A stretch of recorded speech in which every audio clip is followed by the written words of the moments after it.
A part of me thought that I'd never upgrade my phone again, because ever since the S23 Ultra, the things that Samsung have been doing have kind of irked me. From removing the Edge screen, which felt so premium, to also removing the Bluetooth functionality of the S Pen. But my insatiable desire for new tech has gotten the better of me, hence why I have the S26 Ultra right here. And given how most people also upgrade on this kind of 3-year cycle, it's going to be a pretty decent test to see if it's going to be worth it for you. And here it is. I decided to go for the violet, whatever it's called this time around. Usually I go more for the lilacs or the kind of golds. As you can see right here, this is like a really kind of nice color, but this time I decided to go for the more dark one, which I like it, don't get me wrong, but I wish it was even more purple. I mean, as you can probably guess by the whole channel branding, I'm a fan of the color. There is the part of me that wishes I went for the gold, but like this is also a pretty clean color. I just wish it was more purple. I still don't know where I stand on the fact how much more, well,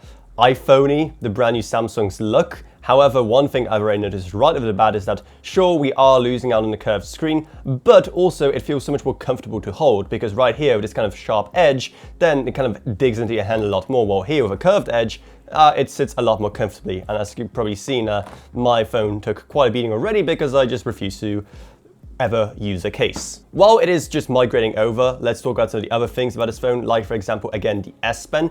It is, as you can see, a bit of a different shape than what they used to be. Not only is it smaller, but also, as you can imagine, lighter, because it doesn't have all of the Bluetooth functionality in it. And again, as annoyed as I am that they got rid of it, and then they kind of planned on bringing it back by selling it standalone, and then that got ditched as well. I do admit that I haven't used it a lot, but when I did use it, then it really came in use with, especially just being able to use it as a shutter for the camera. That was always such a useful feature, and I'm still mad that they got rid of it for seemingly no reason other than just cost cutting. And right at the bat, one of the first things I've noticed is just exactly how less reflective the new screen is, especially when compared to the kind of old style of screens we got before the S24 Ultra. Especially in a studio environment like this with lots of lights, it is obviously a lot more visible. Looking at just the comparison in the video here, it is a big difference when it comes to just the brightness levels that this display can achieve. And while again, I will miss the fact that the curved edges that were once present in the Ultra series are no longer there, it also kind of proves one of the problems with it. Like, it doesn't even go all of the way over the edge. It is pretty much just a glass without a display. So yeah, I can very much learn to live with the fact that it isn't there, but like whatever, just for the better screen, it is definitely very much worth it, even if I don't watch content that much on my phone anyway, so it doesn't really matter that much. I'm also put at ease with the way the screen looks, because from the sound of it, I was kind of worried that the new privacy screen feature could have an impact on the overall clarity of the image, even when it's not in use. However, right now I can't see it. Maybe if I do a bit more experimenting, I'll see something, but right now it's really not there.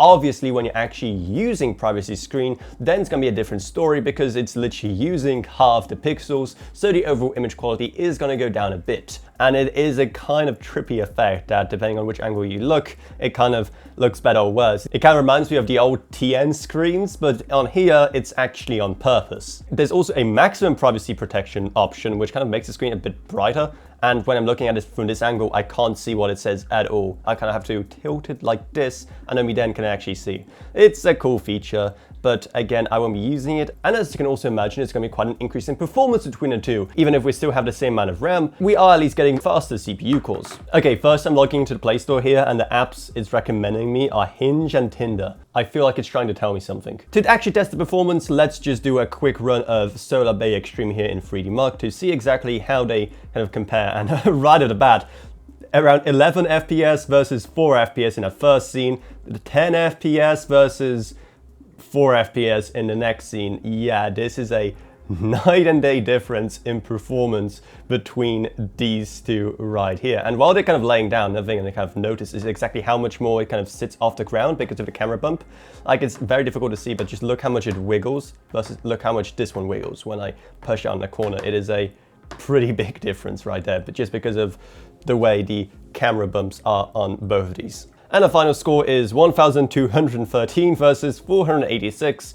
yeah, that's about what I expected. While it's always nice to have extra performance for those bragging rights, for me, this is completely useless. I don't play any graphically demanding games on my phone, that's what my PC is for. Neither do I do anything else that requires that kind of performance. As long as it doesn't become all jittery and laggy when I have more than 3 apps open at the same time, then I'm completely fine. And I think a lot of people will be kind of the same. I mean, it's like with a car. Sure, it's nice to have something with a super powerful engine that can do 0 to 60 in 1 second, but it's not something you're going to be using in real life, going back and forth from work or to the shops or whatever. That all leads to a very awkward question. If I don't like what they did with the overall iPhoneification of the design, if I don't like what they did with the S Pen no longer having Bluetooth, if I don't care about a brand new privacy screen feature or the extra performance, then why did I buy this thing? Well, apart from me just finishing paying off this thing and apparently being addicted to debt, it's also down to this right here, the camera.